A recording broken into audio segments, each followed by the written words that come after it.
Welcome to the Gnostic Informant. I'm Jesus, the Logos incarnate, and you are about to attain true Gnosis.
Welcome back to the Gnostic Informant, and you are about to attain true Gnosis.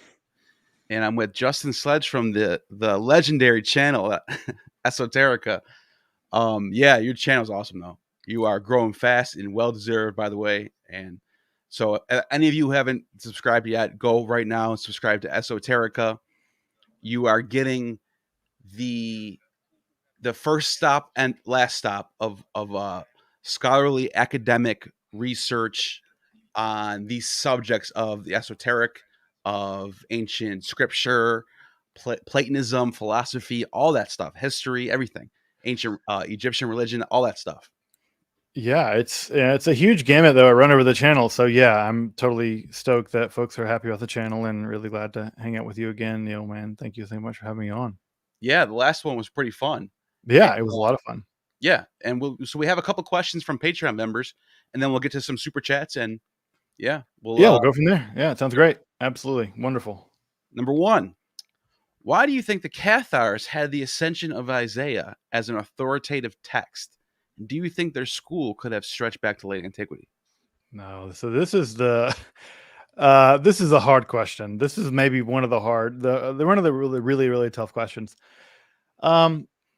So there's an elephant in the room, and the elephant in the room is right now in Cathar studies, there is a really active debate about whether there even were Cathars. Wow. Yeah, heard this before. Yeah, so there's some debate. So there's what's called the traditionalist position, and the traditional position holds that there were these Cathars and they were dualists and they were the inheritors of Eastern Bogomilism, and Bogomilism stretches back to antiquity, blah, blah, blah. So one story was that the Cathars existed as a kind of counter church in southern France, Languedoc, maybe northern Italy, and they represented a unique religious tradition that stretches back to ancient Gnosticism. And that position only really began to exist in the 19th century. No one really believed that before the 19th century. Most people in the Middle Ages thought that they were sort of inheritors maybe of some Manichaean heresy. So what's emerged in the past 15 years is what is sometimes called the skeptical position, which is that the Cathars did not exist at all. They were completely a fiction of the Catholic Church, just like the Satanist conspiracies of the 1980s. There were no Satanists abusing kids in the 1980s.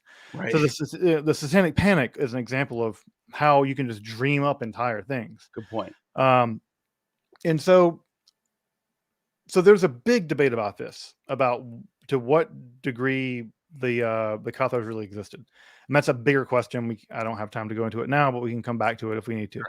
I've actually made a whole episode of my channel just about that debate. I think it's 45 minutes long, just like summarizing the debate. Wow. Yeah, it's a complex debate. Now, all of that said, what we do know is that there were some Christian duelists in the beginning in the 13th century in southern France and the Languedoc region and in northern Italy. We do know that's true. We do know there were also Bogomils as well.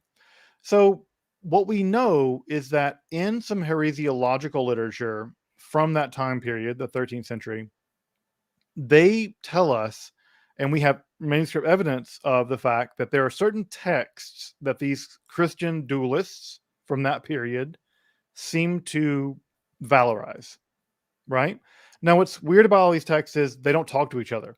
So it's not like we have like a Cathar canon where we could put blah, blah, blah, blah, blah, blah. We don't have that. Right, We right. have is a bunch of disconnected texts that many people who are disconnected all claim were Cathar texts. It's just like the Gnostics.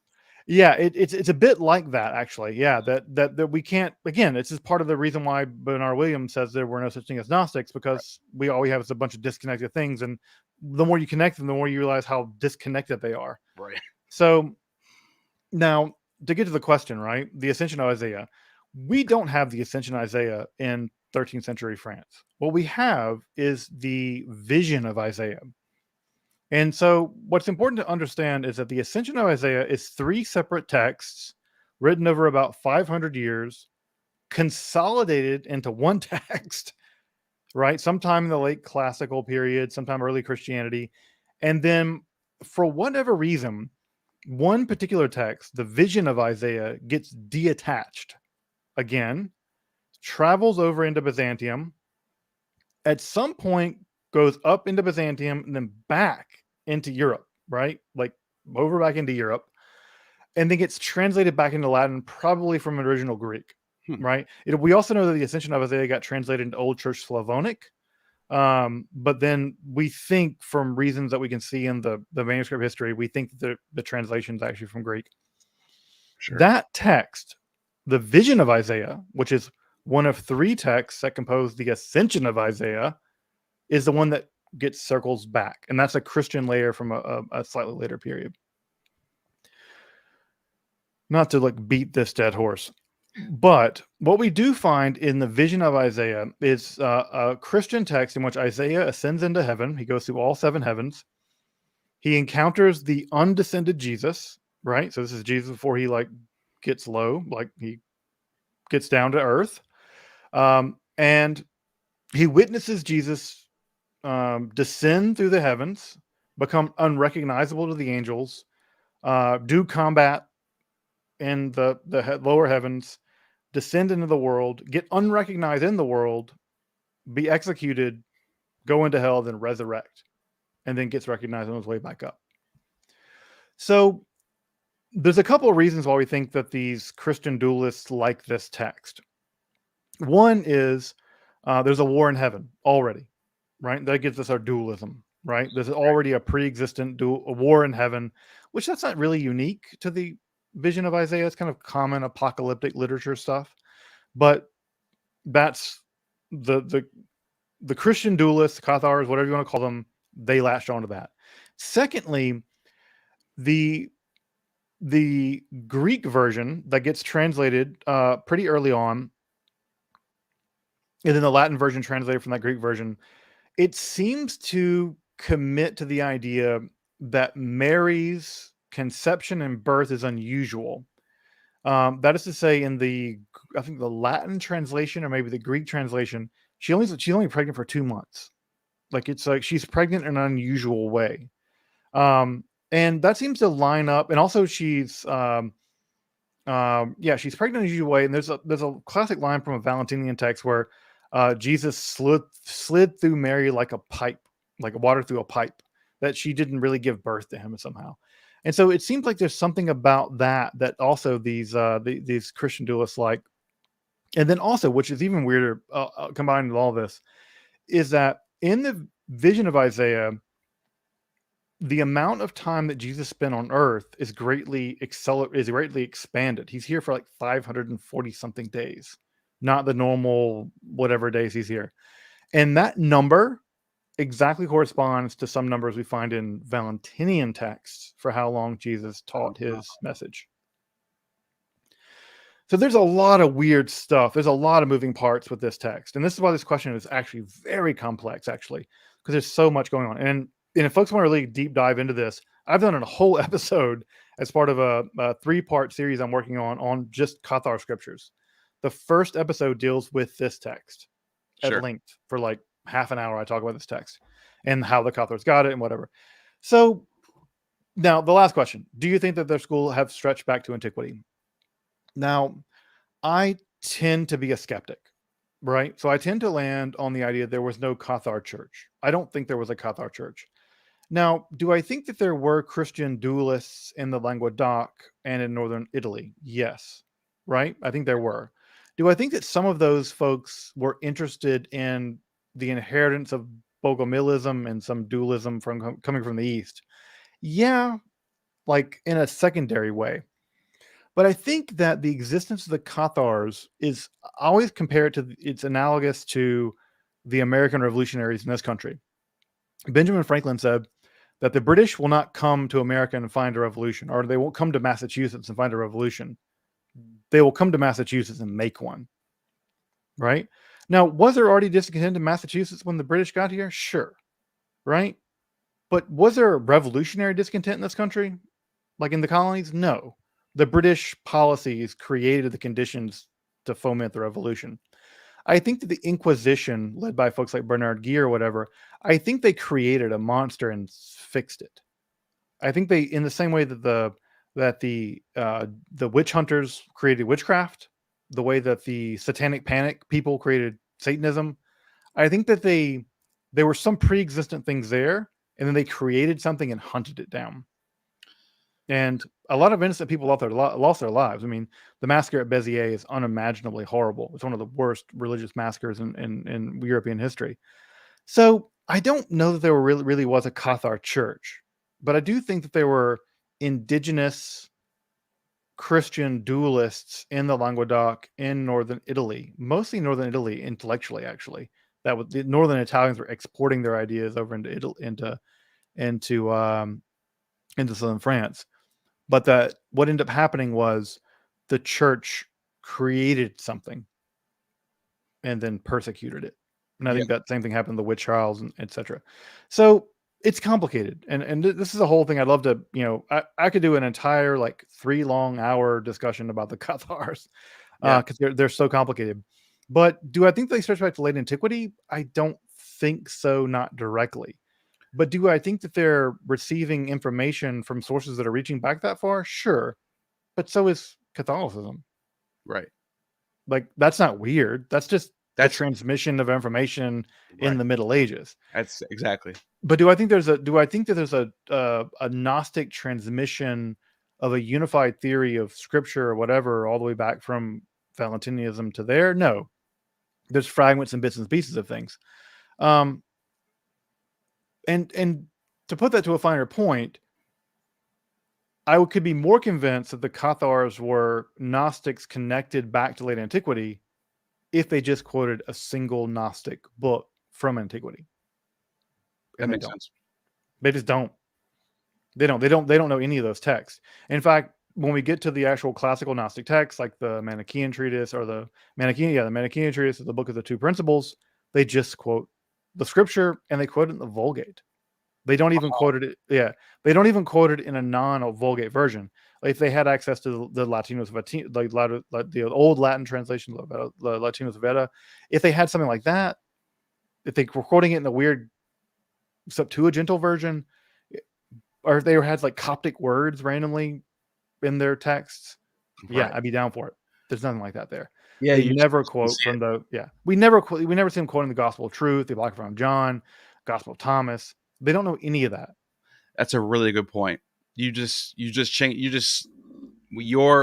way you answer that I'm sold on it. Like that makes the most sense because show us the evidence. Show us something. Like show us a quote from one of these ancient books. You're right. It's not there. That's it's not there. It's not there. And now again, is the vision of Isaiah there? Sure, it is. Right, it is. But that's also in Old Church Slavonic, and we don't think of the Old Church Slavonic people as heretics or ancient Gnostics or whatever. So again, it shows a connection, but it doesn't show us that there's a Cathar church that's dualist and Gnostic, and Mary Magdalene is there, and all the kind of Dan Brown stuff. If anything, it shows you how important the ascension of Isaiah was at a point in time, but that it reached all these different pockets of Christianity. No, it was a super important text. In fact, it's really interesting because it's a Jewish text, a quasi-Jewish Christian text, and then a Christian text, all knit together. Yeah. And I would say that in many ways, the Ascension of Isaiah is one of the most interesting texts from that period that gets no study by most people. Yeah. And it had a really long history and a really complicated redaction. And it's just one of these texts, like the Shepherd of Hermas, that was clearly very important to Jews and Christians that is almost utterly unknown now. Oh yeah, Shepherd Hermas basically was in the Bible. I mean, and it was in the early manuscripts. Yeah, it was almost in the Bible. So yeah, it's just one of these texts that was so important at one point, and then it is unknown now. I was reading Pausanias the other day. You're a weird man. It tells you how nerdy I am. I said, not kidding. And and one of the temples, there's a shrine of Hermes holding I think it's a ram over him. It's a ram, yeah. It's holding the ram over him, just like the image of the Shepherd of Hermas is. Yeah, it's a very common image. I mean, the image of the shepherd is like the most common image in antiquity. There's a reason why Jesus picks it up, and it's funny because if you read the Republic, Plato loves to use the image of the shepherd as like the classic image of the good guy, and Thrasymachus takes it apart. And he's like, why is the shepherd shepherding the sheep to shear them and eat them eventually? Is he so good? And so there's some great back and forth about this image that stretches back to ancient antiquity. But yeah, I mean, the image of the good shepherd is a classic image Christianity has certainly invented. Although I do love the images of Jesus as the good shepherd early on, because he doesn't have this. Yeah, where he's got the wand in his hand. Yeah, he has the wand or the staff of whatever, but he doesn't. He's bearded. He's beard free. Yep, he's beard free. Which is pretty cool. It's definitely a different image of Jesus. But it's the first image. The earliest images we have of Jesus he has no beard. Yeah, that's and he it doesn't look Jewish either. It looks like a Roman. He's got like I don't know. It's hard to tell because these images they're so blurry. But again, I guess who's drawing that image, right? Yeah, it's a Roman. I mean, sure. We all make our gods like Xenocrates. We all make our gods look like us. Yeah, unsurprising.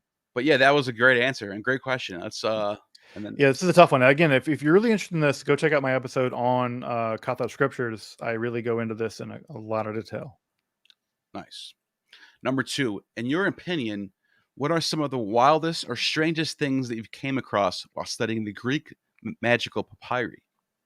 All of it. It's a weird text. I mean, weird group of texts.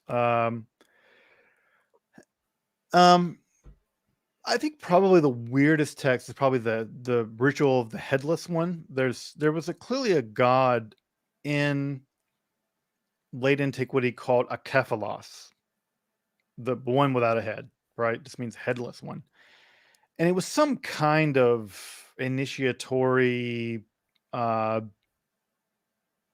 you die and get reborn and something. No one knows, right? Everyone loves this text. It's the weirdest, no doubt, because we don't know anything about the god Akephalos. There's just no god this lines up to. Maybe Osiris, right? Like Osiris gets his head cut off, and the whole Set business.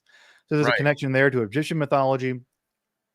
But this whole Akephalos business is really weird, and it even has impacts all the way up into the 20th century. The French philosopher Georges Bataille was really interested in this god Akephalos, and even founded a journal called Acephale, the headless one. Now there's an island called Kefalonia. Does that have any connection, or is that just a totally different thing? Kefalonia Yeah, I think it's called Kefalonia. I could be wrong though. in Spain. No, it's in Greece. I don't know. I mean, I could be wrong. I might be making a fool. you could be totally right. I mean, there's also a region in Spain called Catalonia, but no, it's Akefalos. Yeah, it is. It is Kefalonia. But with an A. Kepha. No, A-L. Akefa. Oh, Yeah, without without a head.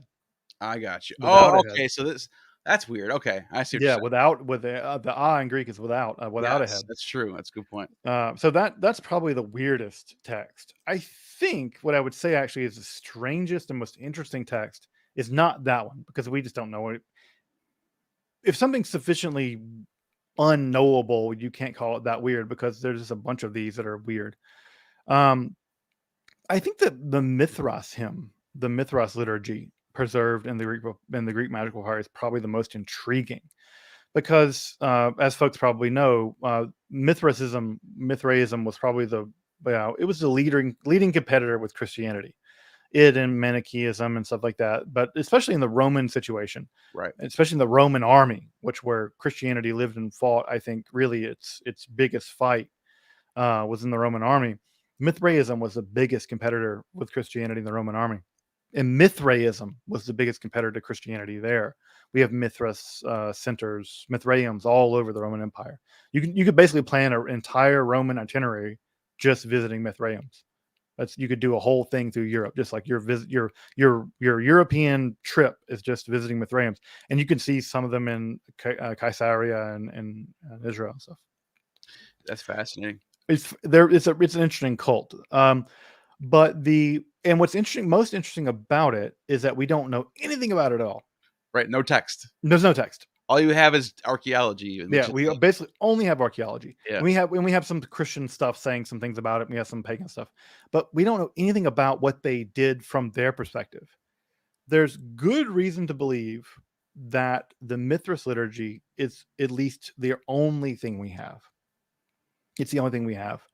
And I've done an episode on the Mithras liturgy. And I think that to me is the most fascinating thing, because it may be the only liturgical glimpse we have into the Mithras cult. And I'll say also, with Gnosticism too, we have so little idea of how they did Gnosticism, baptism-wise, liturgy-wise, song-wise, poem-wise. And those texts are always the most fascinating to me. It's like, how did a Gnostic go to church? Right. Like, what did they sing? Amazing Grace? What do they do? Right? Like, that is really fascinating to me. And so the Mithras liturgy in the Greek magical papyri is probably, if it is, the only surviving Mithraic text we have. And for that reason, I think it's the wildest. Because what a lucky accident. Right. Yeah, that's a good that point. We get it. What a lucky accident we get it. So it's preserved. You can see I've done an episode on it if folks want to check that out. Standard editions in Greek, or not in Greek, in German, unfortunately. But you can see in the Hans Betz edition as well. It's buried in there, wherever it is. But I would say that is the most interesting text to me. The Kephalos ritual is weird, but the Mithras liturgy, I think, really takes the cake. In Mary Beard's Religion of Rome book, she puts together a lot of the little shreds and pieces of what we have from the Mithraic initiation rites and all that stuff. She does a pretty good job of explaining it, but like you said, that's really hard to put together because it's just so many question marks. No, right. There's a great Catholic theologian as well who also puts together some texts on the Mithras cult. And I'll say this as well, and this is a thing that Andrew over at Religion for Breakfast and I agree with, that I think we stand in opposition to maybe some other people that I don't know, but we also tend to be on the camp that Mithraism and Christianity were not in contact. That is to say that many people want to say that Christianity stole stuff from Mithraism. Right. Yeah. I think both Andrew and I disagree with that. We both say that there was a general well of information, and both Mithraism and Christianity took from it. That makes more sense. But not that Christianity was like, Mithraism, and it's like, Mithraism. Let me plagiarize Mithraism. So No. I don't tend to think that Mithraism is like the donor for information of Christianity. I think that Mithraism and Christianity are both taking from a common sort of Roman religious source. Yeah. And so yeah, that's another thing. And also I think that there's a great text, and I can't remember the name of it now, by a Catholic scholar. And you can always, the Catholics always have their axe to grind where they don't want to be like, no, we never took anything from anything. But I think he makes really, really great points. And that's me saying that from a not Catholic perspective. Well, you got to be fair when it comes to this stuff, because a lot of people will just make stuff up like, oh, they were both born on December 25th. Oh yeah, it's all that stuff. All that comes from the 19th century. People just making things up in the 19th century. Yeah, there's a lot of that stuff. Oh yeah, and people still repeat that crap to this day. They're like, well, oh, he was born of a virgin. Like, oh yeah, where do you see that from? Yeah, show me a piece of evidence. German guy in the 19th century told me that. Oh, right, exactly. And it's like, I found it on some website somewhere. I'm like, right, yeah. I'm sure you can find a lot of things on websites somewhere. So yeah, you can find anything. You can find any argument, any crap you want. So again, it's really important, right? Like, quote your sources, tell me the historical texts, and then be honest about the fact that these texts are complicated. Yeah, let's go. Like, I'm find a scholar and ask them. Yeah. Even if you still think like this has to be this just makes sense. I want to find out if this is true. Find a scholar, email them, and ask it, and you'll be surprised. They'll respond. Oh yeah, they will absolutely respond. People email me all the time, and I'm like, they're like, do you think this? I'm like, there's no evidence for that. Right. Like, people thought that 300 years ago, and that edition's online now. Yeah. If you continue to read editions from the 19th century and think scholarship stopped in the 19th century, then you could believe that. But that scholarship has continued on, and just because it's not on, whatever, doesn't mean it hasn't happened. Hold on, I'm fixing my camera, but I'm just gonna while I'm doing this, I'm just gonna read the next question. Mania, or divine madness, described by Plato. He seems to tie it with eros, love. What exactly was he talking about, and does this have anything to do with Bacchus, the god of madness and wine? Yeah, so there are a couple of important discussions in. These are great questions because I've done episodes about every single one of these questions, so that's great. Folks can get to go watch my episodes and learn more about all the answers I'm going to give. So, hooray! Plato talks about the mania, and again, it's really important to separate Plato's notion of mania from mental illness, because that's just not how they track. Mania are, for Plato, non-philosophical yet valid mechanisms by which one can come to philosophical knowledge. And there are several of these. There are the telestic mania, there's the erotic mania. There are several different of these mania that Plato describes. The principal discussion for them is in the Phaedrus, but you get them in the Symposium, and you get them in other texts as well. The Ion has one as well. And so what they are the mania are non-rational mechanisms by which one can get to truth. Right? So they're just non-philosophical, non-rational ways that one can get the truth. So that's also a bombshell, just FYI. Because at the very heart of Western civilization is the idea that divinely inspired madness is a way to get to the truth. Now, we like to tell ourselves a story about how rationalism and logic and mathematics go back to the Greeks and democracy, and everything the Western civilization has always done is grounded in rationalism, mathematics, logic, and democracy. That's a nonsense myth story that's not really true. Plato is really clear that you can do this. Not only is he clear about that, but in many important discussions, like in the Symposium, he just trusts that that's the best way. In fact, in the Phaedrus and the Symposium, he says that's the best way. Now, in the Symposium, we see eros. Eros, love, is the way to do it. Right. In the Phaedrus, it's not so clear. He goes through 4 different versions of the mania. There are actually 4 different distinct mania. So what are they? And what they are basically is what I just said a moment ago. They are non-rational, ecstatic ways of coming to the truth, which Plato thought were legitimate, and every other Greek did too. The Delphic Oracle, Eleusinian Mysteries. I mean, Socrates himself was inducted into the Eleusinian mysteries.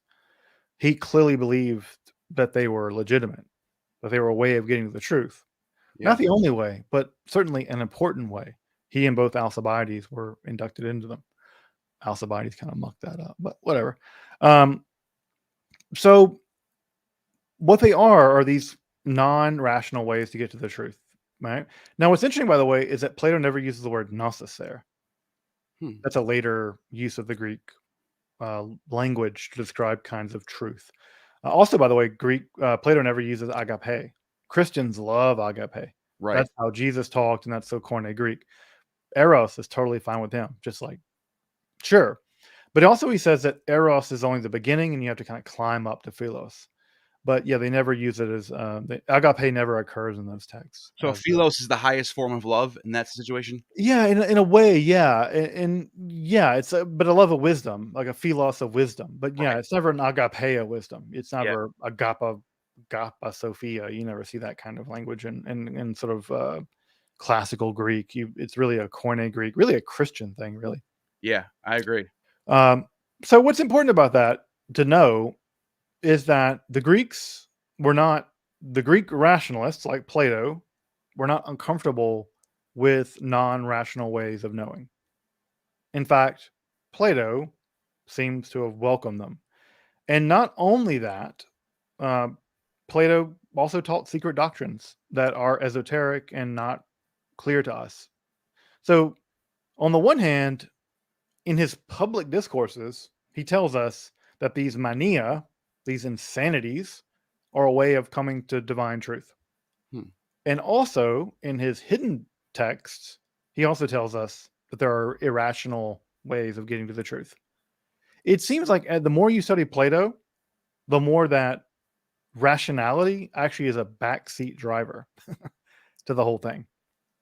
Is it Plato that says that mania is a gift from the gods? Yeah, he does.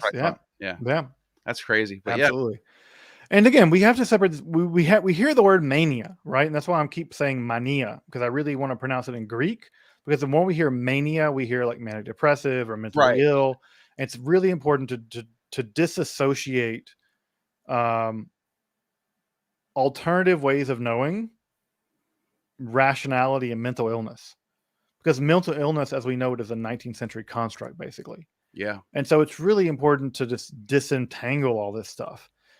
Because I'm fairly confident that Socrates, if he existed now, would be forcibly medicated by his family. Probably. Oh yeah, right. They would stick him on Haldol, and you know, and he might be more functional. He could work at Google and really perfect their algorithm or whatever.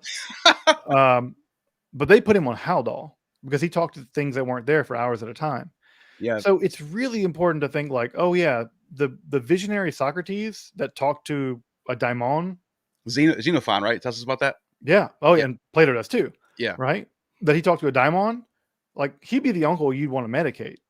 And Xenophon has a story where he just is in the middle of talking to somebody, and all of a sudden he just zooms off and starts talking to the air. Yeah, for hours. Like, is he talking to a god? What is he talking?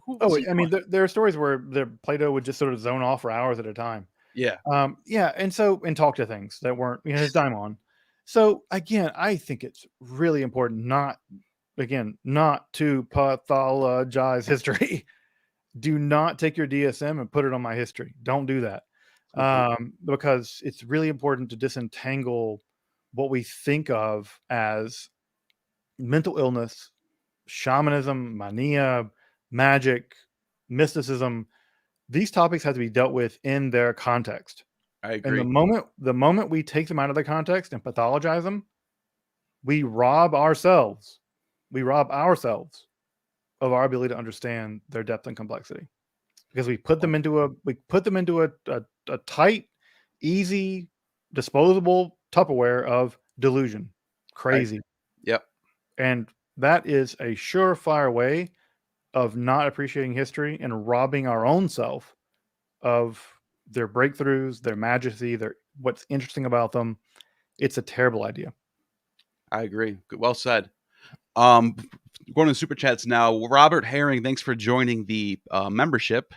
I just wanted to say that first because you did that before the show even started. Thank you for that.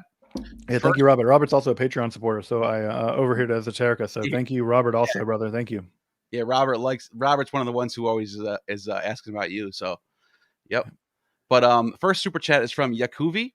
Thank you for the super chat. It says, "Do you think Kabbalah Jews in Europe were Jewish Gnostics in a sense?" That's a great question. So there are two ways of parsing that question. It's a great question. So we're going to talk about the origin of the Kabbalah in the 13th century, Spain and France, really Spain. So there are two ways of answering that question. One is, was intellection a mechanism by which they came to fundamental truths about reality that were salvific? And the answer to that is yes. The Kabbalah is intensely intellectual. It's intensely logical. It's intensely calculating in terms of understanding the Sefirot in the Bible and Hebrew and all that. So in that way, I would say that yes, right? That one had to deeply understand the Torah and the mysteries of the Torah in order to achieve the kind of really radical salvation the Kabbalists, the early Kabbalists imagined. So in that way, it is Gnostic, right? Like it is about knowing that leads to salvation. So that's one way in which I would say yes. The second thing I would say is that is the world highly dualistic? That's one thing we typically associate with Gnosticism. Is there, and this is Gershom Scholem really latches onto this. Is their world highly dualistic? Well, you bet your ass it is. It's real dualistic. Their world is very dualistic. In fact, the Zohar is perhaps the Zohar and the literature around that time period is perhaps the most dualistic literature ever produced in Judaism, with the exception of the Dead Sea Scrolls, the war of the sons of the war of the sons of light, sons of darkness. That's the most dualistic text. But the Zohar, you got the two sides that are male and female on the Sephiroth. Yeah. That's so so aside from that text in the Dead Sea Scrolls, right? The war of the sons of light, sons of darkness. That's the war scroll, very dualistic. I would say that the Kabbalistic literature is probably the second most dualistic literature in all of Jewish history. Wow. So if dualism is part of that, then another vote for Gnosticism, right? There we go. Yeah. This is where I break, right? Yeah. Were the Gnostics anti-body? Were they anti-material world? No. They were radically about the material world. They were about the redemption of the material world. Were they about were they a group of people that focused only on the soul and not on the body? No. The Gnostics were radical about embodiment, because the body is the mechanism by which one does the mitzvot, does the laws of the Torah. So one does the laws of the Torah, one has to be embodied, right? And they even talk about God's body constantly in the Zohar, right? Much to the chagrin of Maimonides rolling in his grave. So that's a vote against Gnosticism, because for the Gnostics, they were against the body. The Kabbalists are about the body. Get drunk on Shabbos. Have sex on Shabbos. In fact, you have to have sex on Shabbos. You have to enjoy it. Your wife has to enjoy it. Like you have a mystical obligation to get your wife off on Shabbos. Wow, that's interesting. So so for the Kabbalists, the body is just part of the creation of the world, which needs to be redeemed, not escaped. That's not Gnostic, right? Because the Gnostics want to get out of this world. Right. The Kabbalists want to redeem it. They don't think this world's worthy. They don't want to get out of it. This is a good world. It's just broken, right? It's like the car that needs a new starter. Do you sell the car with a new starter? No, you fix the starter, right? You redeem the starter. You change the oil, right? When your car needs an oil change, you get rid of the car. No, you redeem the oil, right?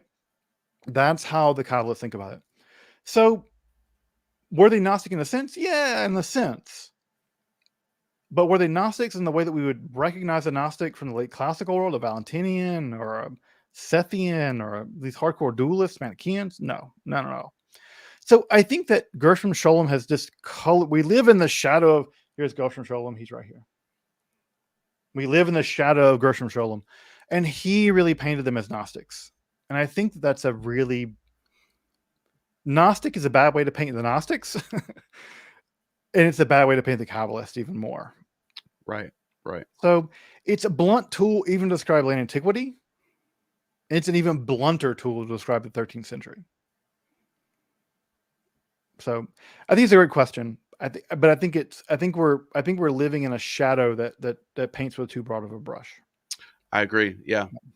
And by the way, about my camera, the lighting's terrible. Like the camera I was using, it says it's overheated. I just checked it and tried to plug it back in. It says internal temperature too high. That's why I kept turning off. So now I got to use this Logitech, which it's fine. It works. So what's your other camera, brother? Yeah, the other one is the Sony A. Oh, you have a Sony A. Okay, no wonder it looks so good. Yeah, see, that's what I shoot my episodes with. Yeah. So big difference now. Oh well, we can continue. We only got 20 minutes left, so yeah. Gaius Windex, one of my Patreons. Who was the god of Socrates, and why was he condemned for atheism? So, let's start with the second question first. He wasn't condemned for atheism. He was condemned for impiety, right? So, what's really important to understand about Socrates is the charges against Socrates, and there are a couple of these, is that Socrates was never accused explicitly of atheism. He was accused of impiety, right? That he was accused of worshiping the gods incorrectly or believing in wrong gods somehow. And if you can see that in the second argument he gives in the apology, where he says, if I believe in the daimons and I believe in the heroes, and if I believe in the heroes, I believe in the demigods, I believe in the demigods, I believe in the gods, right? Like there's a chain of command, and believing in one means I believe in the other.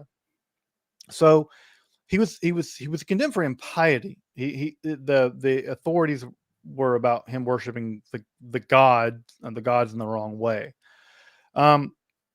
So that's the first thing. Atheism is a bad translation there. Asebia is what he's accused of. Asebia, not atheismos. Asebia. Good point. So who is the god of Socrates? No one knows. No one knows, because Socrates never wrote anything down. He's like Jesus and Muhammad and all these people that Pythagoras. Yeah, Pythagoras, that always managed to like build a whole damn thing and not writing a damn thing around. So Jesus. Also Karl Marx never wrote a guide to communism. He just wrote various kinds of things, and people just kind of made communism around him. I think Karl Marx wrote a ton and never anything about like how to do communism.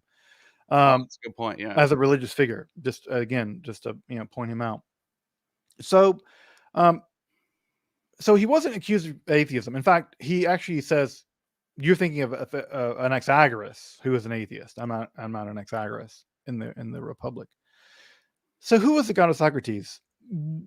It seems that Socrates, from what we can reconstruct, right, from the little bit of Plato and Socrates and other stuff, Xenophon,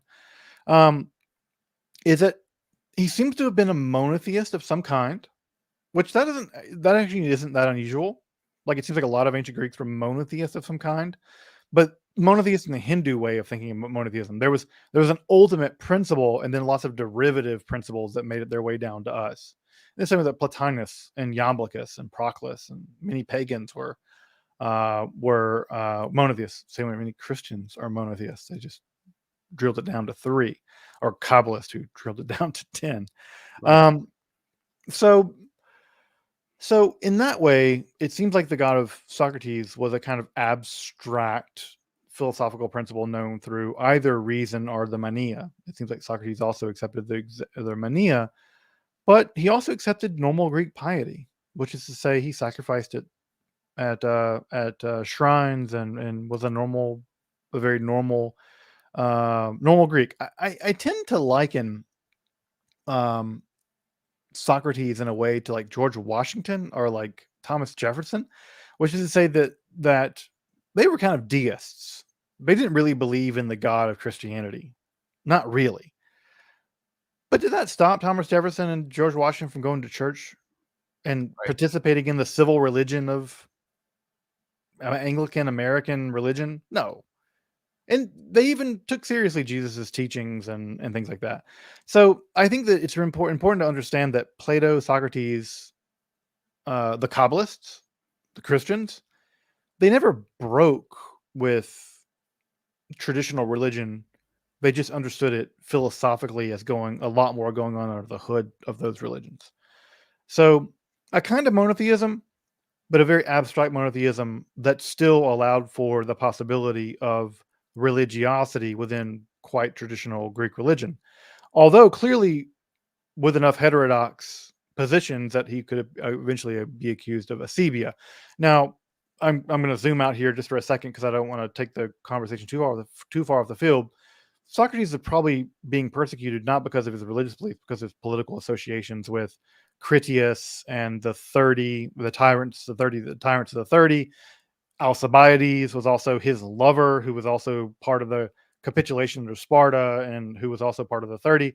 So I think Socrates is being persecuted just as much because of the political situation in Athens after the end of the Peloponnesian War and the tyranny of the 30 and the restoration of the democracy as he is for his religious beliefs.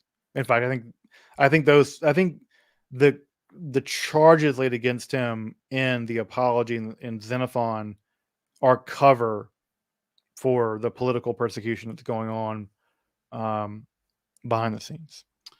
That's interesting. So that yeah, it takes a little far off the field, but we can get that more. But I think that what's really going on there is a kangaroo. No, that was court. a really good answer. I'd learned a lot from that, by the way. Thank you. Like, I hope everyone else did too. That was a great answer. I skipped one, by the way. I'm not forgetting. Sorry about that. Yep. Samantha, do you think alchemy is a precursor? I think she meant cursor to science. And we talked about this a little bit last week or last time.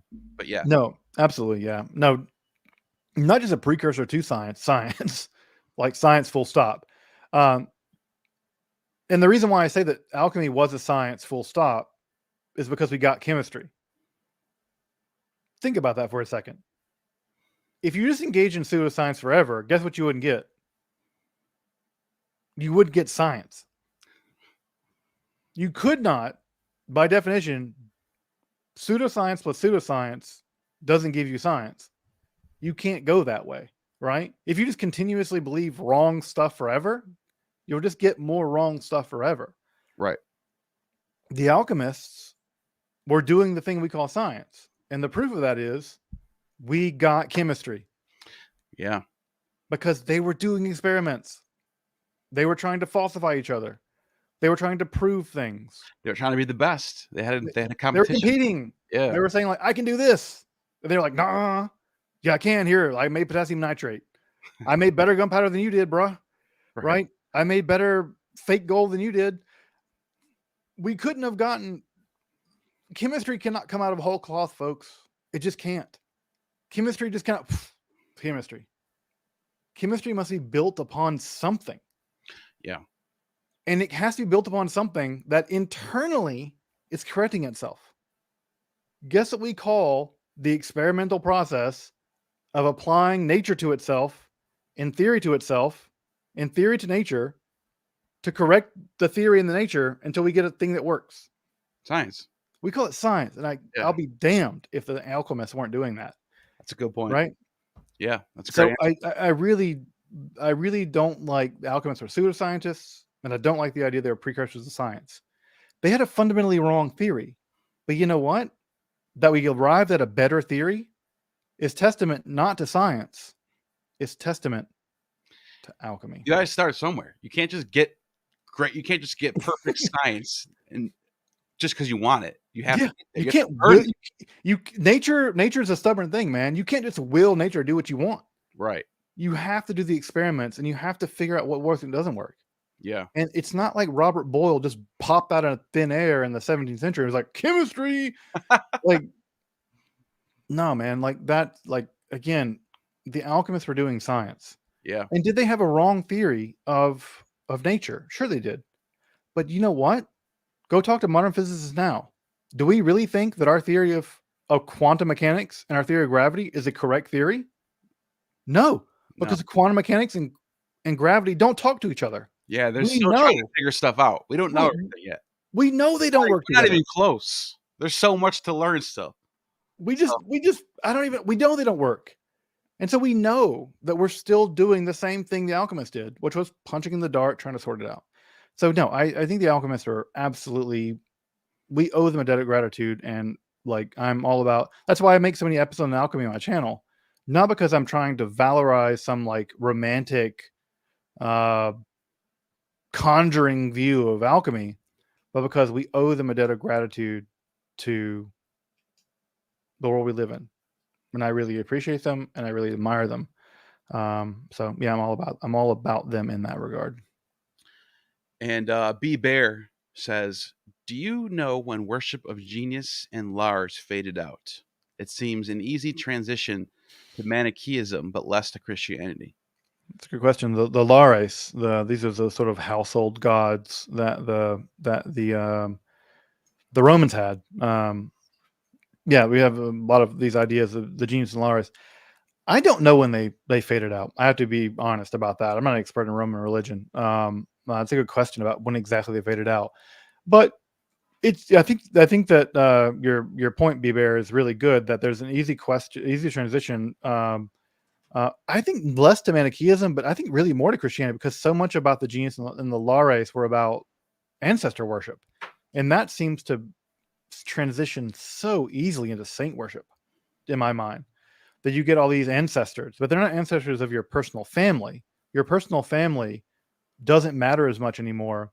But what really matters is the ancestors of the church, and they take on spiritual significance in that regard. So Manichaeism is weird. I'd be curious to know why you think Manichaeism is such a good fit for that, because that doesn't seem to be a great fit for that. But for Christianity, it seems like a really good fit, because you end up just replacing the Lares and the genius in your home with images of the saints, who are your spiritual ancestors, as opposed to, Gaius, Junius, Philator, or whatever ancestor you want to have. But yeah, I don't know when they faded out, but I do see your point that they're incorporatable into Christianity. I'm curious why you would think they're easy transition into Manichaeism as opposed to Christianity, which in Christianity seems like it's a really easy transition to me. Yeah, it's an interesting question. I've always loved the images of Roman homes. As you walk into a Roman home at night, there will be all the clay death masks of your ancestors lit from behind. Yeah. That image of like hundreds of years of ancestors going back to the Etruscans has always just struck me as powerful, to like literally see the images of your ancestors coming into your house. Yeah, that's got to be crazy. Mm-hmm. The Romans had really good art too. The Augustan age, especially, really great art. Yeah, oh yeah. The next question is from Derek from Myth Vision. He says, if you could time travel, who would you want to meet and learn from history, and why? That's a really deep question right there. That's a hard one, man. Hey, Derek. Yeah. Many thanks to Derek. I just had our inaugural. I mean, inspired by both Derek and Yushan from. I picked up the same software you guys use to do some live streams with some of my own colleagues. Oh yeah. So much appreciation, inspiration from you guys. Who would you want to meet from and learn in history? There's so many bad answers to that. Like. That is a hard one on the spot, because I don't know what I would say to that right now. Yeah, like I always think of like I would love to like read Hegesippus's history of Christianity, because he had Hegesippus had the most extensive. He had like a 10 volume or whatever history of Christianity that has been lost. I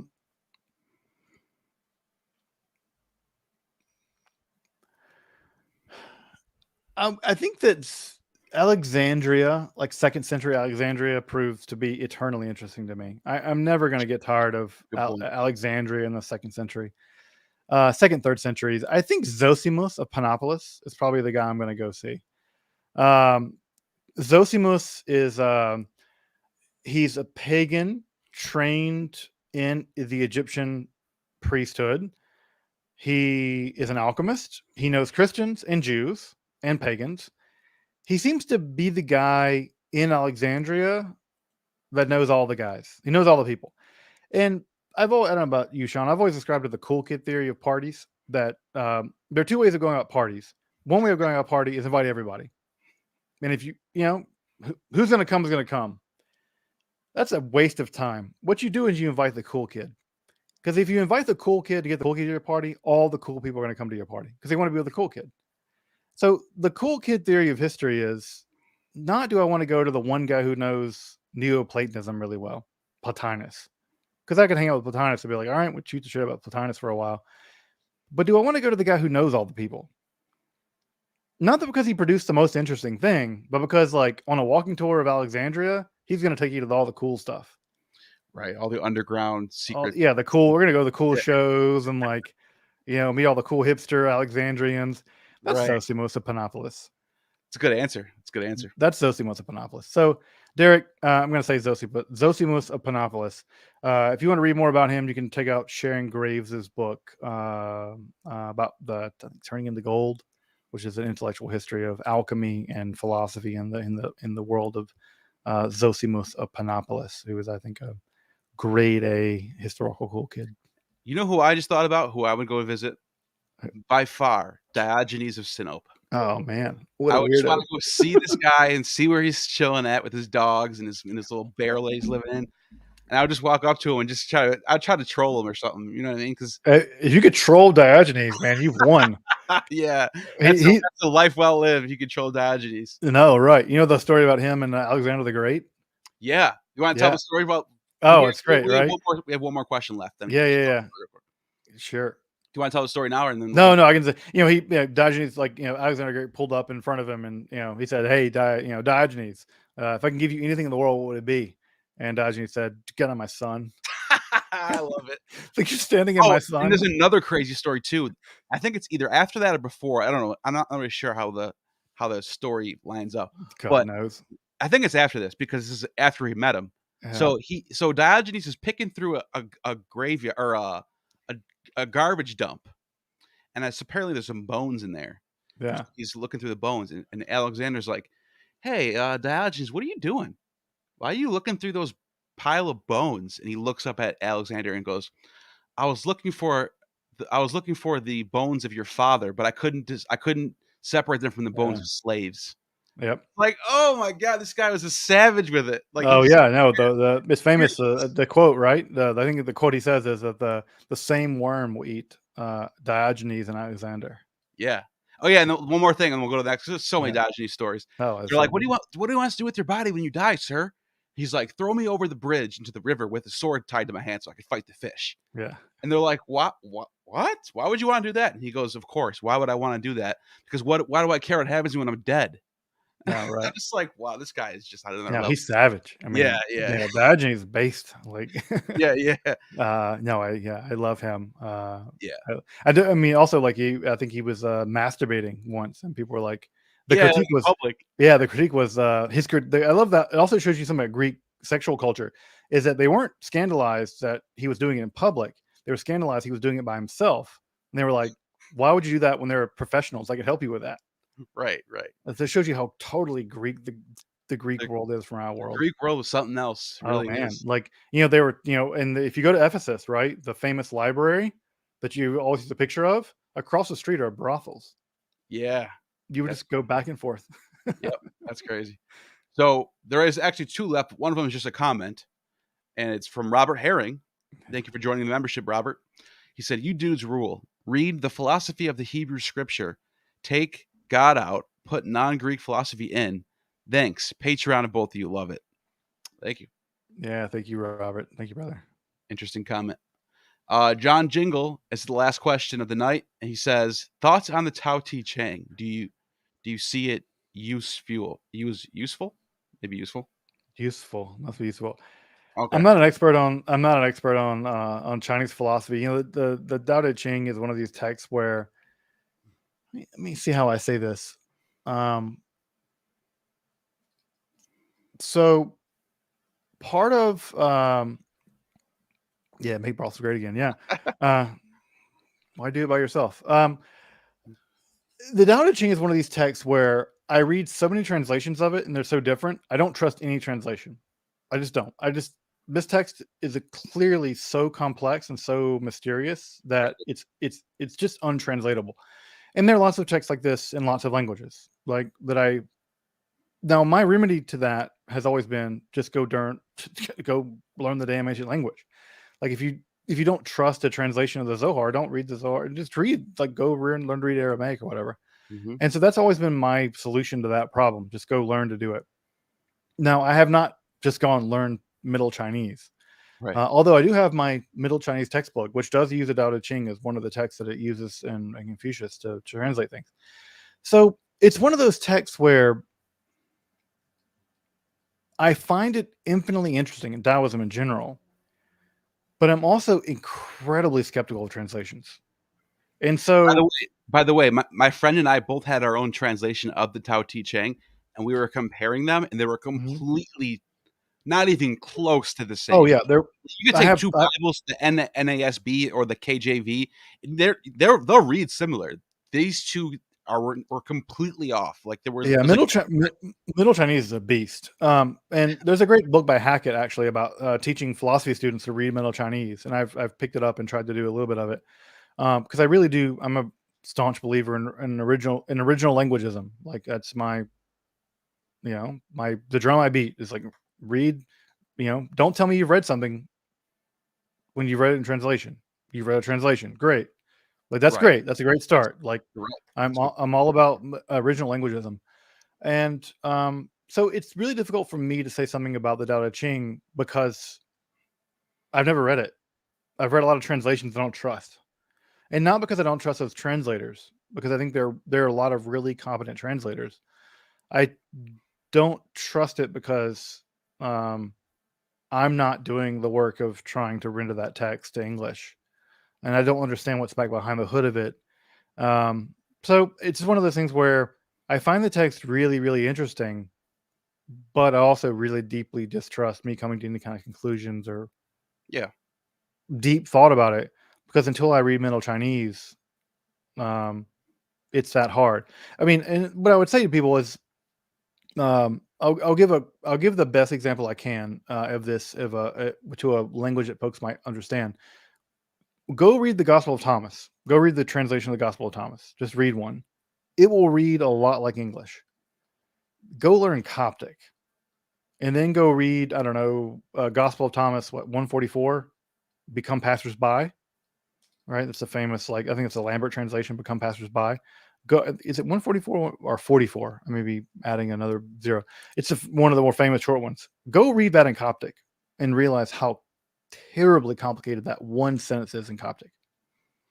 And you'll realize, oh yeah, you've never read the Gospel of Thomas, right? You've read a translation or Thunder Perfect Mind or whatever, right? And I'm using an example of Coptic and some Gnostic text to get a hold on this, because Coptic is a language very removed from Indo-European languages.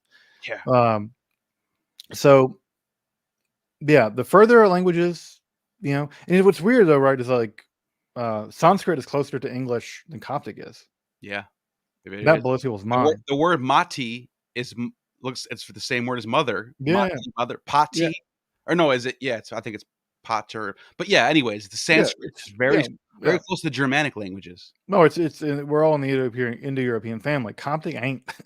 And so when you see a Coptic sentence and you're like, oh yeah, that's a lot different than English.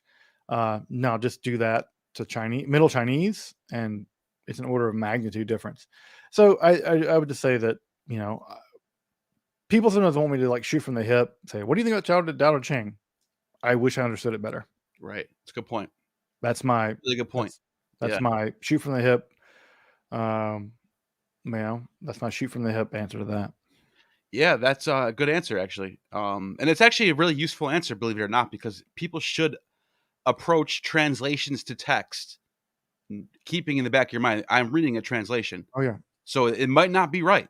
There's always, even if you get this nice Oxford edition, you got to remember that some person had to translate this with whatever level of knowledge they have in that language, and it could be really good.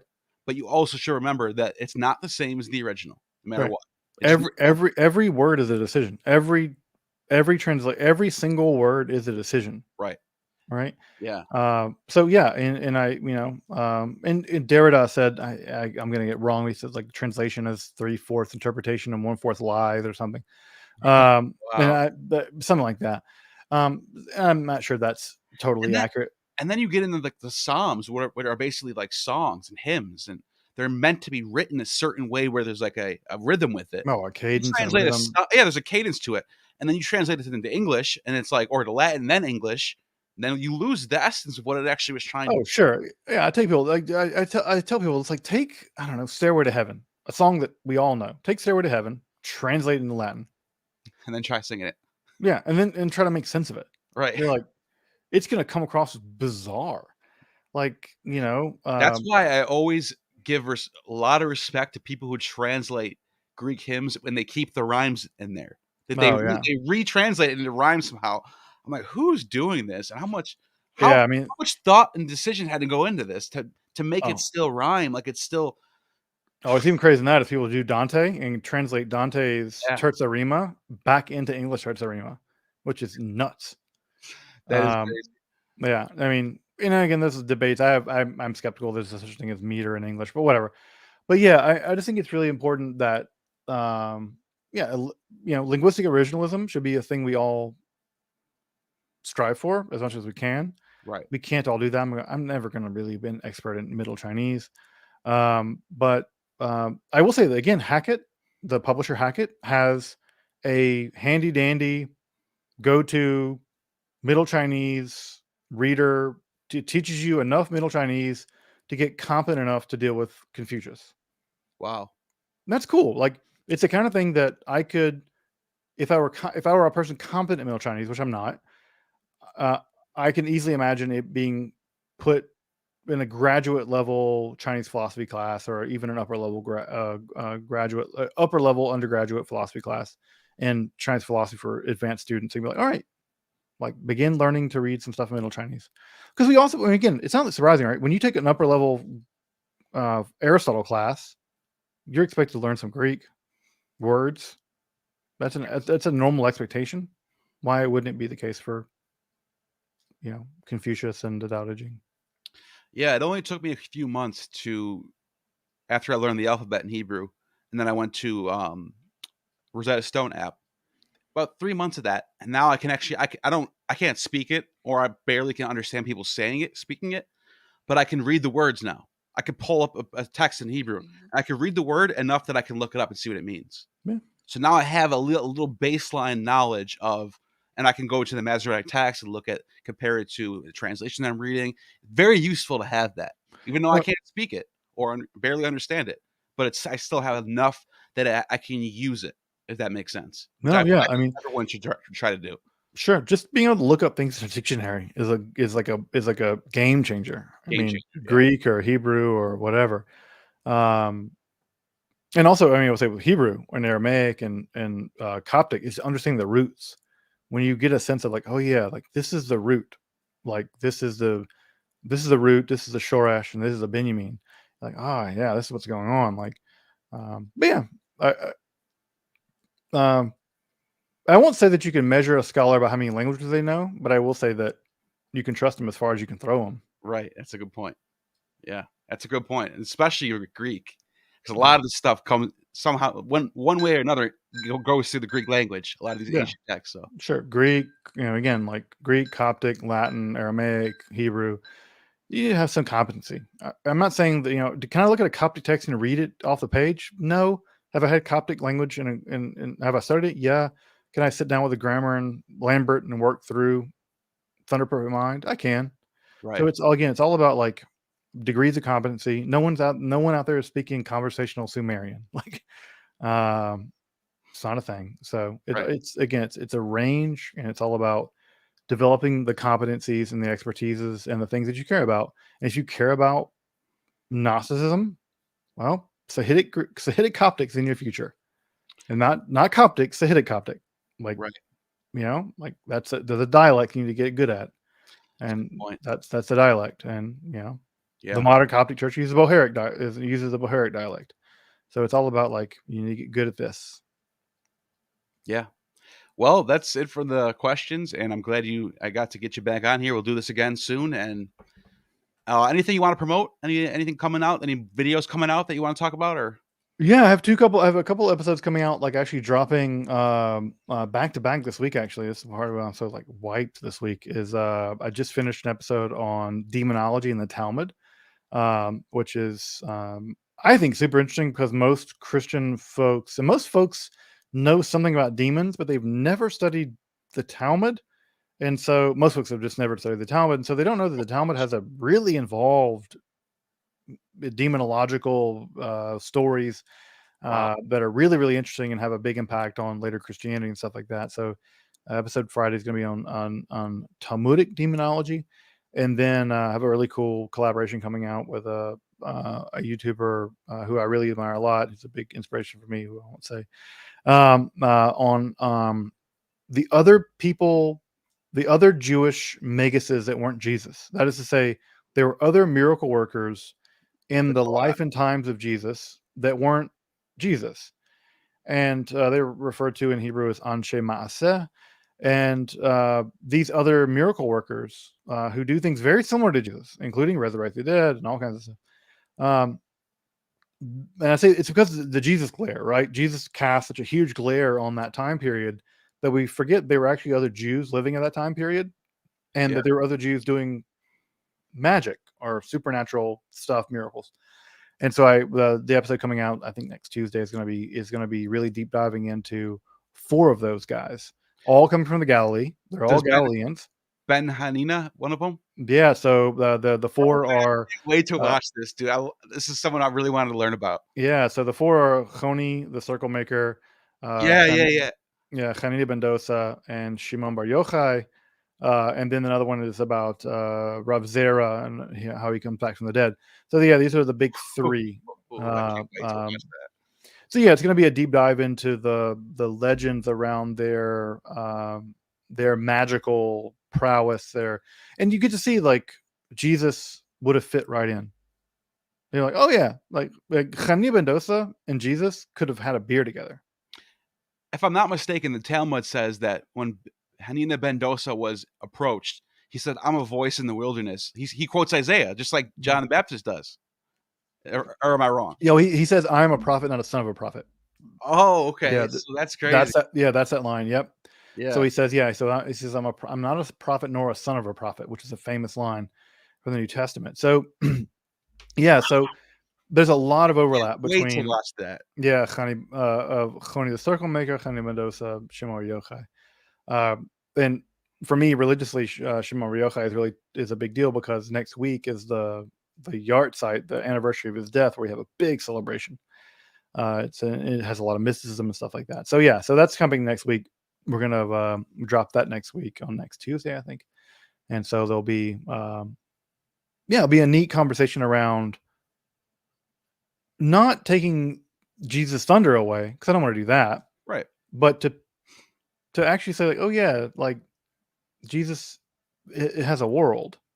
He was part of a world with people like him. Right? Yeah. The Anshe Ma'aseh. And so the Anshe Ma'aseh is an interesting category of people, of which Jesus clearly was one.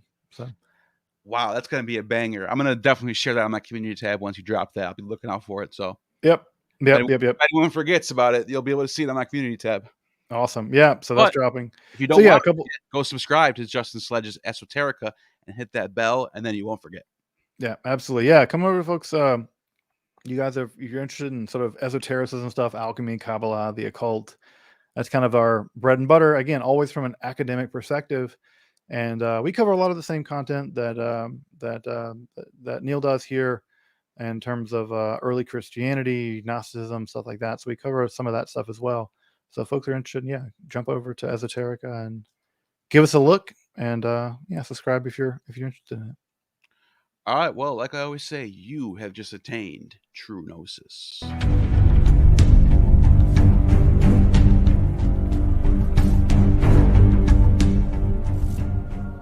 You have just attained true gnosis. The demiurge has no power over